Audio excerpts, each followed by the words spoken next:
As we saw in the last episode of this podcast, Septimius Severus, a man I call a warlord, won the right to rule the Roman Empire alone by facing down two other claimants and surviving the year of the five emperors, AD 193.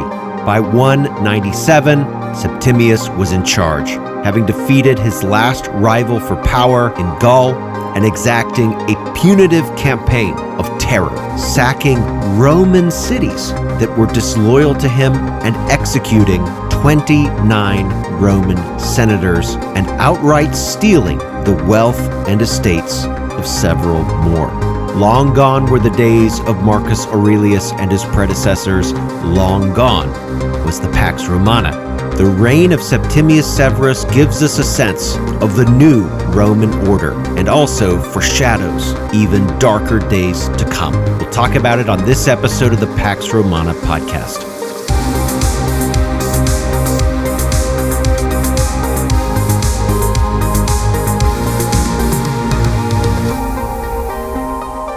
Episode 60, The Emperor Septimius Severus.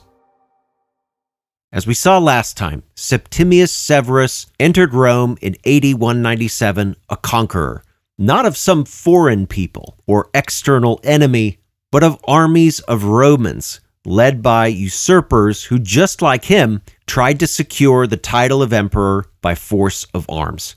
When he arrived in the capital of the empire, Septimius terrified the Senate into submission, executing 29 prominent senators, giving speeches defending the autocratic actions of old republicans like Sulla, the dictator, and Gaius Marius, a man that held 6 consulships in a row. In this same speech, he evidently derided an individual you might not suspect, Gaius Julius Caesar, the man whose death began this podcast all the way back in episode 1. Why did Septimius Severus speak so poorly of Julius Caesar? Well, Julius Caesar was merciful with his enemies. He let them live. He put them into prominent positions in his government in order to unify the Roman Empire by means of mercy. This was not the way that Septimius Severus would do things. Letting your enemies live, he thought, was a recipe for rebellion. And those who showed even a hint of disloyalty to his regime would find themselves at the wrong end of a Roman gladius. Septimius Severus knew how his bread was buttered.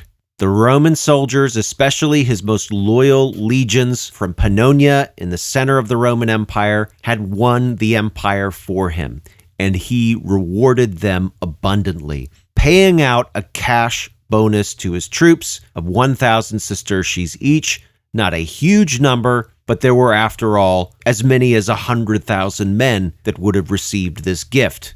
And in addition to this one-time bonus, he permanently raised soldier salaries by 400 sesterces each year. This would move their salary from 1,200 sesterces to 1,600. Now, if you've been following the last few episodes of this podcast, you know that emperors had been running short of money for more than a decade now. So the question, of course, is where did Septimius Severus get the funds to pay for these huge military expenses? Part of the answer lies in the estates confiscated from these so-called rebellious senators that Septimius executed. Some of the money also no doubt came from the cities that Septimius allowed his soldiers to sack. But in a trend-setting action, Septimius debased the Roman silver coinage, taking out about half of the silver that was left over from the debasements under Commodus and Didius Julianus. In addition to giving the soldiers massive pay rises, Septimius also improved the social conditions of soldiers as well. As you may remember from some of the episodes on the Roman military, episodes 44, 45, and 46, Roman soldiers were not allowed to marry. Any children they had would therefore be illegitimate, and they also would not be able to pass on inheritances while they were actively serving. Septimius Severus changed all of this, allowing soldiers to legally marry, legitimizing any children they had or would have, and of course giving them legal rights to pass on their land and money and anything else to those same children. Septimius Severus allowed soldiers to flaunt the wealth that they had obtained in no small part by looting their own people, allowing soldiers to wear golden rings on their fingers. And while soldiers previously had to pay for their own supplies, Septimius awarded the soldiers an increased stipend to at least pay for their food. I think there were two aims behind these measures. One, of course, is exactly what I've said. Septimius was rewarding those who had been loyal to him. But it's not as though he was done with fighting. He may have conquered all of his internal enemies, but there remained some major external enemies to fight and hopefully to conquer as a means of obtaining glory and additional wealth. The most obvious of these was Parthia, and we've talked about them both in episode 49 and 35. So right after securing Rome through butchery and terror and securing the loyalty of his soldiers through some financial benefits and the loosening of social rules, he marched his soldiers eastward to fight the Parthians. At this point, the Parthians who controlled Persia were suffering their own crisis. The current king of Parthia, Vologases V, had supported Septimius Severus's eastern rival for power, the would-be emperor Pessinnius Niger, governor of Syria. Parthia had hoped for some stability on their western border to give them the breathing space to deal with rebellions near the Persian Gulf and in the territory of Media, a region which would now fall in the northwestern part of Iran. Septimius' soldiers blitzed into Mesopotamia, and Parthian soldiers had little choice but to retreat under the initial onslaught. Septimius gained control of the Euphrates River, using it to transport supplies and soldiers deep into Parthian territory. Septimius captured numerous sites and cities in the region: Ctesiphon, Seleucia, and even Babylon. And in that process managed to capture around 100,000 people. These, of course, would have been sold into slavery. Septimius seems to have been confident that he could craft that region into a new Roman province. He established a governor there, also made arrangements with client kings. He then moved to the north to take the city of Hatra, a city that had grown rich through the caravan, land-based trading along the Silk Roads. No doubt Septimius wanted to make a statement with this conquest. Even the great emperor Trajan, in his Parthian War, had not been able to successfully take Hatra. Septimius wanted to show that he was greater than Rome's so-called best and greatest emperor. As you might remember, that's what Trajan called himself, Optimus Princeps. But the inhabitants of Hatra had defeated a Roman siege before, and they did all they could to hold on to their city against Septimius's forces. From the city walls, the Hatrans destroyed Septimius's siege engines and inflicted major casualties on the Roman army. Cassius Dio says that the most effective weapon that the defenders had was naphtha, a flammable liquid or oil that was shot at the siege engines and groups of Roman soldiers and then lit on fire, causing huge losses of property and men, and of course inflicting terror on Septimius's soldiers. Septimius was forced initially into a temporary retreat. After regrouping, Septimius relaunched his siege, keeping his distance from the walls. Here, the inhabitants of Hatra then changed their tactics, using surprise attacks by cavalry to take out soldiers on the edges of the Roman army before retreating and vanishing. Septimius was in an interesting position. He wanted to take the city, but he did not want to destroy it. And this limited his tactics. He could not simply brutalize and destroy this city as he had done with several others. His strategy was to intimidate the city into surrender. Many of his soldiers, however, having become used to spoil and rape and destruction as an entitlement, did not approve of this strategy and were uncooperative with his commands.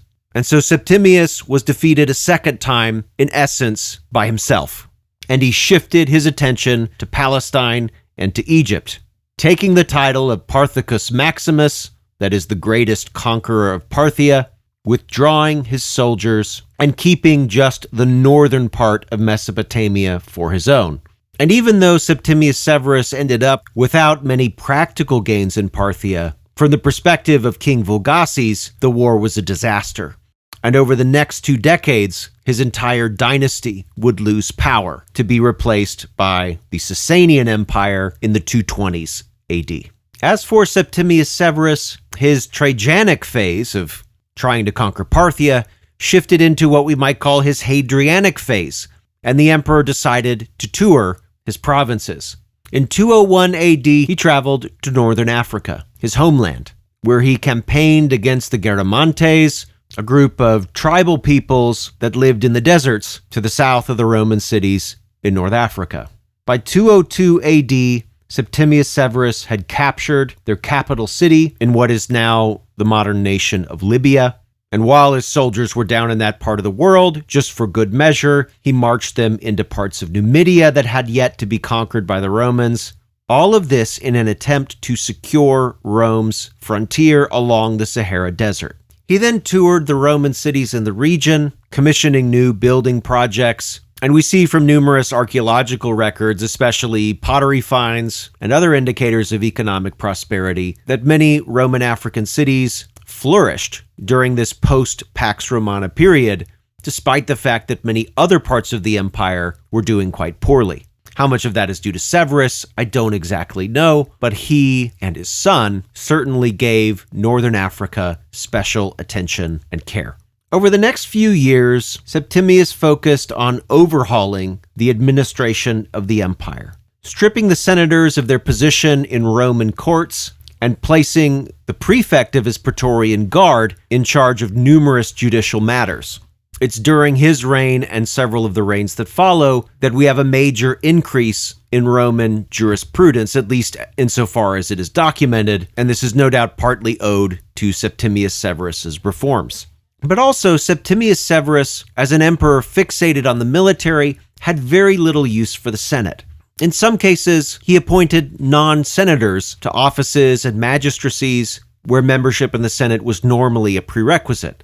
Obviously, this infuriated senators, but they had no real power to do anything about it. So they just sat there and took it. But in addition to senators, there was one other group marginalized under the reign of Septimius Severus, a group that had very little formal power, but whose membership nevertheless had been growing by leaps and bounds, especially in the last half-century. As the Pax Romana was in decline and even eventually died, this group was nevertheless thriving. The group I'm talking about, of course, were the Christians. And it wasn't so much their prosperity that irked Septimius Severus, but the fact that they refused to honor the Roman gods and their chosen emperor, Septimius himself.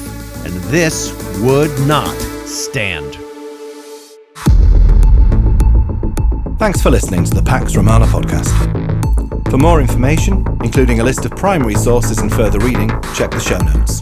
Music by Red Productions and Exocore. Follow Professor Colin Elliott on X at ProfCPE or email colin@paxromanapodcast.com. Listen to more episodes on Spotify, Apple Podcasts, or just about anywhere podcasts are available. Stay tuned for the next episode of the Pax Romana podcast.